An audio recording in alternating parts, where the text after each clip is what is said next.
सबसे बड़ा सुख क्या है भैया, मैया जी बताओ। आपसे पूछ रहा हूं मेरी माँ, बताओ सबसे बड़ा सुख क्या है। सबसे पूछ रहा हूं आज, सबसे बड़ा सुख क्या है? हाँ? हाँ? सबसे बड़ा सुख है संतोष। गौधन गज धन बाज धन और रतन धन खान, जब आवे संतोष धन सब धन धूरी समान। सबसे बड़ा सुख है संतोष। हमारे पास 1000 रुपए में भी संतोष है तो हम उससे अच्छे हैं जिसके पास 1 लाख तो है पर उसके पास संतोष। 1 लाख आपके पास हैं पर संतोष नहीं है, और मेरे पास 1000 हैं पर संतोष है, तो आपके 1 लाख से अच्छा मेरा 1000 है, क्योंकि मेरे 1000 में मुझे संतोष है।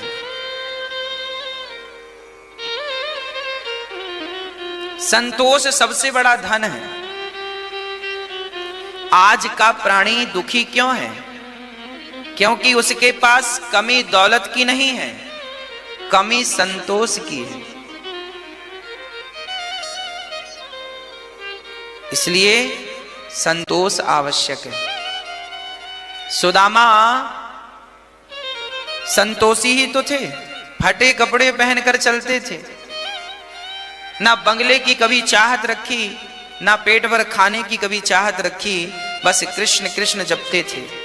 जो मिल जाए, कई बार भूखे सोना पड़े, लोग कहते हैं सुदामा तुम्हें भूखे रहना पड़ा। सुदामा जी बोले कोई बात नहीं, जैसे बिहारी जी की विधाता की इच्छा। अर्थात संतोष था, शिकायत नहीं थी कि अब ये नहीं दिया तुमने, ना, जो देखो जो मेरे भाग्य में है वो मिलके रहेगा। मेरे भाग्य में सुख है, सुख मिलकर रहेगा, और मेरे भाग्य में दुख है, दुख मिलकर रहेगा। और भाग्य बनता कैसे है? बोले पिछले जन्म में मैंने अच्छा किया किसी के संग, तो इस जन्म में मेरा भाग्य अच्छा है, और मैंने किसी के संग पिछले जन्म में बुरा किया तो मेरा भाग्य बुरा है। भाग्य भी मैंने ही बनाया है, भाग्य का भी गुनहगार मैं हूं। अच्छा है तो भोग रहा हूं आनंद, बुरा है तो भोग रहा हूं कष्ट। को ना काहू को सुख दुखे कर दाता, निज कृत कर्म भोग सब भ्राता। को ना काहू को सुख दुख कर दाता, निज कृत कर्म भोग सब भ्राता। कोई सुख का कारण नहीं है, कोई दुख का कारण नहीं है। आपके अपने अच्छे कर्म ही सुख हैं, आपके बुरे कर्म ही दुख हैं। आप अपने ही दुख के कारण हैं, आप अपने ही सुख के कारण, आप खुद। इसलिए हम किसी पर दोष ना दें कि तेरे कारण काम बिगड़ा, तेरे कारण ऐसा, ना, को ना काहू को। आप ही संतोष रखें। 100 रुपए की साड़ी पहनो तो संतोष हो, और 1000 10,000 की भी कोई पहन के घूमे और वो संतोष नहीं है, तो वो तो 100 रुपए की साड़ी पहन के संतोष जिसको है वो ही अच्छा है। इसलिए घास की झोपड़ी है आपकी और आपको उसमें संतोष है, तो आप रावण के महलों से भी आनंद में हैं, क्योंकि उसे उस महलों में भी संतोष ही तो नहीं था। हाँ, संतोष। आपका पति काला है, पत्नी काली है, और आपको अपनी काली पत्नी पर, काले पति पर संतोष है, सांवले पर संतोष है, तो फिर गोरे की जरूरत नहीं है। और गोरी पत्नी हो, गोरा पति हो, सुंदर हो पति और पत्नी, और फिर भी संतोष ना हो, तो फिर क्या फायदा? रावण के पास मंदोदरी जैसी पत्नी थी, फिर भी संतोष नहीं था, तो दूसरी नारियों को चुरा चुरा के ले आता था। रावण संतोष ही तो नहीं था रावण के पास। अर्थात आप अपनी पत्नी से संतुष्ट रहिए, अपने पति से संतुष्ट रहिए, अपनी कमाई से संतुष्ट रहिए, अपनी साइकिल से संतुष्ट रहिए, अपनी झोपड़ी से संतुष्ट रहिए। विधाता ने तुम्हें जो दिया है उसमें खुश रहिए। और आप तरक्की चाहते हैं तो अच्छी बात है, उसके लिए ईमानदारी से मेहनत करते रहिए। भगवान जहां जहां पहुंचाते जाएं सो पहुंचते जाओ भगवत कृपा से। जीवन में दुखी ना हो आप, बस मैं ये चाहता हूं। आप जीवन में कभी दुखी ना हो, बस मेरी ये चाहत है आपके लिए। आप सुखी रहें, आप घास की झोपड़ी में भी रहें तो मैं आपकी होठों पे मुस्कान देखना चाहता हूं, और आप महलों में रहें तो भी आपकी होठों पे मुस्कान देखना चाहता हूं। क्योंकि देखिए, मुस्कान तो मुस्कान होती है, और मुस्कुराने के लिए जरूरी नहीं है कि हमारे पास पैसे होंगे तो हम मुस्कुराएंगे। मुस्कुराने के लिए क्या चाहिए? बोलो, मुस्कुराने के लिए क्या चाहिए मेरी मां? बोलो, मुस्कुराने के लिए मुस्कान चाहिए। मुस्कुराने के लिए क्या चाहिए? इसलिए मुस्कुराइए, जरा हमें मुस्कुरा के दिखाइए। कैसे मुस्कुराते हैं आप लोग? बस ऐसे ही आप मुस्कुराते रहें, सदा ऐसे ही खिलखिलाते हंसते रहें। और ये हंसी तब बनेगी होठों पे जब आपके जीवन में संतोष आना स्टार्ट हो जाएगा। संतोष आएगा तो मुस्कान आएगी, संतोष जाएगा तो मुस्कान भी जाएगी। इसलिए संतोष लाइए, संतोष लाइए। संतोष भगवान की भक्ति है। आठव जथा लाभ संतोषा, सपने हूँ नहीं देखहीं पर दोषा।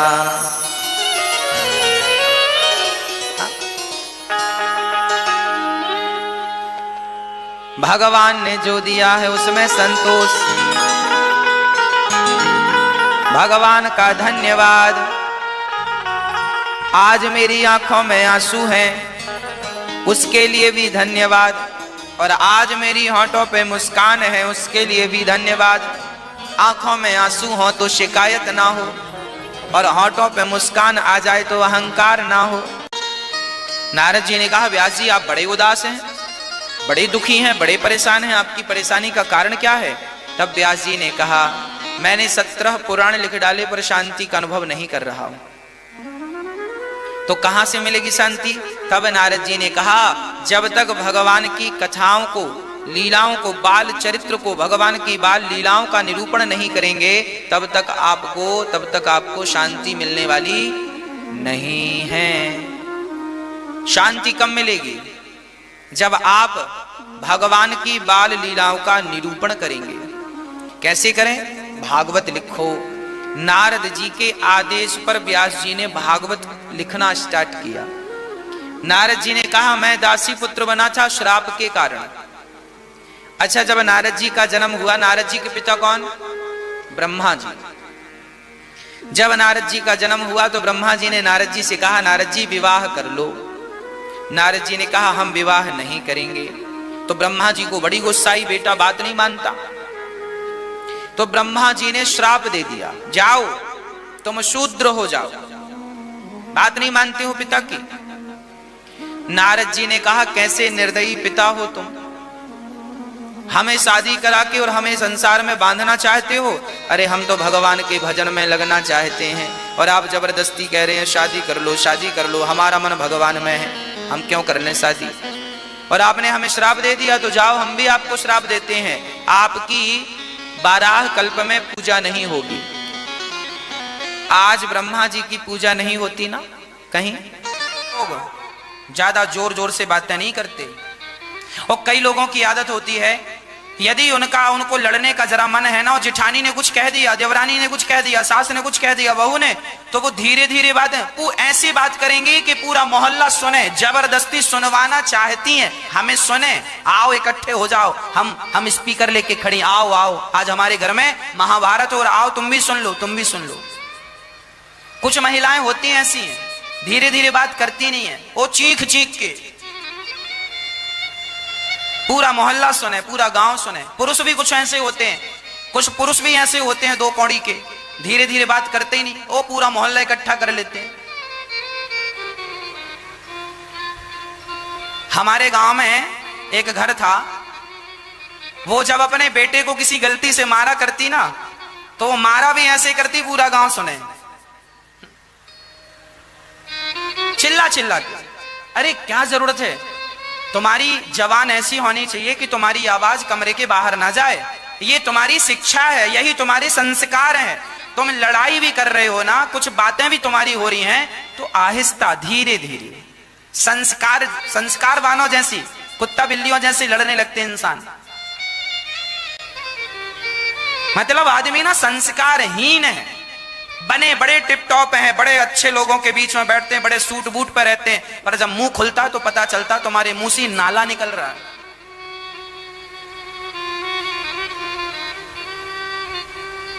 धीरे धीरे बोला करो। इसीलिए हमारे बड़े बुजुर्ग कहते हैं मौन रहो तो ही अच्छा है। 100 गालियां भगवान श्री कृष्ण ने शिशुपाल की सुनी। कितनी गालियां? 100 गालियां। भगवान ने कोई उत्तर नहीं दिया। संस्कार यही है, शिक्षा यही है, पढ़े लिखे होने का विद्या ददाति विनयम।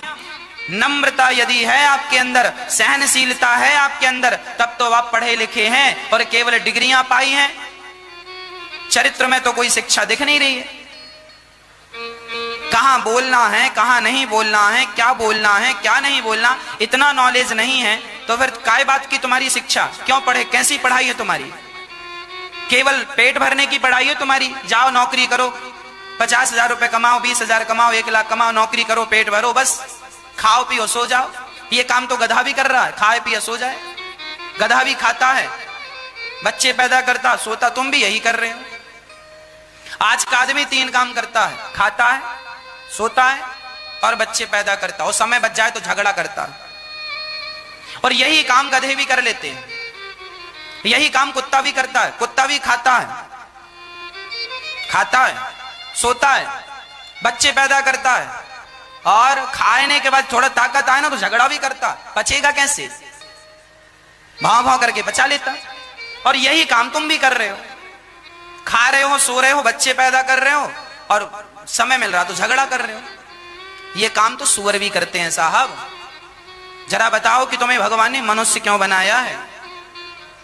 मनुष्य बनने का अर्थ क्या है? मनुष्य बड़े भाग्य मानुष तन पावा, फेरत सदा माया कर प्रेरा, काल कर्म स्वभाव गुण घेरा, कवहु की नर करुणा कर देही, देत ईस बिनु हेतु सनेही। बड़े भाग्य से मनुष्य का तन मिला है, इस तन को पाकर ज्यादा लड़ाई झगड़ा ना किया करो। कोई तुम्हें गाली दे दे तो तुम्हें भी गाली देने की जरूरत नहीं है। गालियां वो दे रहा है, वो मुझे, आप लोग मुझे गालियां देंगे तो आपके संस्कार हैं वो, मैं आपको जो दूंगा वो मेरे संस्कार कहलाएंगे। हाँ, आप यदि मुझे गालियां दे रहे हैं तो इसमें मेरा क्या दोष है भाई? आपका स्वभाव है, आप सबको देते होंगे, आप अपनी पत्नी को गाली देते होंगे, अपनी सबको गाली देते होंगे, सो आप मुझे भी गाली, आपका स्वभाव है गाली देना, गाली देंगे, पर मेरा स्वभाव तो नहीं है ना। अब बदले में मैं आपको क्या दूंगा? मैं गाली नहीं दूंगा, क्योंकि आपसे मेरा स्वभाव बिल्कुल अलग है। यदि मैंने भी आपको गालियां दे दी गालियों के बदले में, तो फिर ये बताओ आप में और मुझ में अंतर क्या रह जाएगा? सास ने गालियां दी और बहू ने भी गालियां दे दी, तो फिर बताओ, बहू तो पढ़ी लिखी है ना आज के जमाने की, सास तो चलो कम पढ़ी लिखी है, उसने गाली दे दी तो तुमने भी तो गालियां दी, फिर उसमें और तुम में अंतर क्या रहा? अरे बड़े तो तुम तब बनोगे जब सारी गालियां सुनकर भी चुप रहो। जब तुम चुप रहोगे ना, तब तुम बोलने के अधिकारी हो कि साहब देखो इन्होंने इतनी गालियां दी पर हमने कोई उत्तर, तब तुम श्रेष्ठ माने जाओगे। वाह आपने ऐसी गालियां खा ली और फिर भी आप संतुलित रहे, चुप रहे, तब आपको समझदार बोला जाएगा। और आप दोनों बालकनी में खड़े होके और जो जोर जोर से गालियां दे रही हूं, मोहल्ला सुन रहा है, इससे ना तुम्हारी रेपुटेशन कम होती है। लोगों को अच्छा नहीं लगता, हमें तो अच्छा नहीं लगता कोई झगड़ा करे, और आप लोग तो झगड़ा करते ही जाते हैं। जिस घर में झगड़ा है, जिस जीवन में झगड़ा है, वहां सुख शांति और समृद्धि कभी नहीं आएगी, अन्नपूर्णा मां कभी नहीं आएगी। इसीलिए शांति शांति। भगवान श्री कृष्ण ने 100 गालियां सुनी, शांत रहे। जब अति हुई तो अति सर्वत्र वर्जयेत, सिर काट दिया भगवान ने। भगवान ने गालियां नहीं दी, दंड दे दिया, खत्म। एक आदमी रह रहा था अपने घर में, उसका पड़ोसी बड़ा दुष्ट था। उसने सारा कचरा उठाया और सारा कचरा उठाकर उसके घर के आंगन में डाल दिया। उसने निकलकर देखा, यार अभी अभी तो मैंने झाड़ू लगाई और मेरे पड़ोसी ने बड़ी गंदी आदत, सारा कचरा मेरे घर में। उसने झाड़ू उठाई और सारा कचरा पड़ोसी ने डाला था ना। शहरों में अक्सर ये चीजें देखने को मिलती हैं, ऊपर जिसका घर है तो ऊपर वाला कचरा नीचे वाले के घर में डाल देता है, चलता है। उससे लगता है कि हम होशियार हैं। अब उसे कोई समझाए कि तुम ही सबसे बड़े गधे हो। दूसरों को परेशान करना होशियारी नहीं होती, बेवकूफी होती है। उसने कचरा डाल दिया,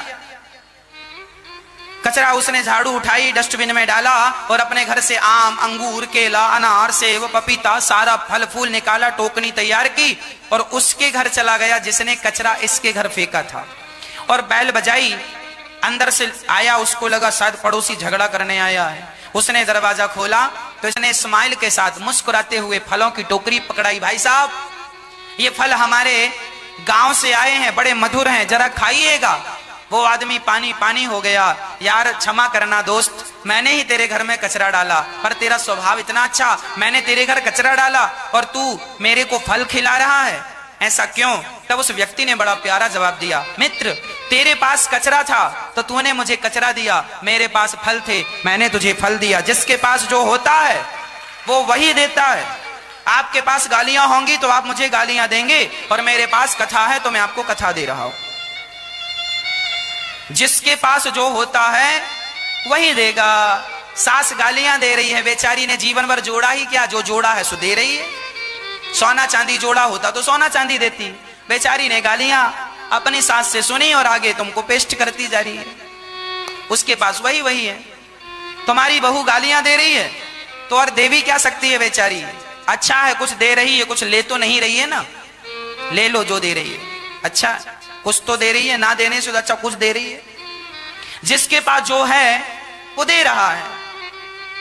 नदी के पास पानी है, नदी पानी दे रही है। वृक्षों के पास फल है, वृक्ष फल दे रहे हैं। गुरुजी के पास ज्ञान है, गुरुजी ज्ञान दे रहे हैं। बबूल के पास कांटे हैं, बबूल कांटा दे रहा है।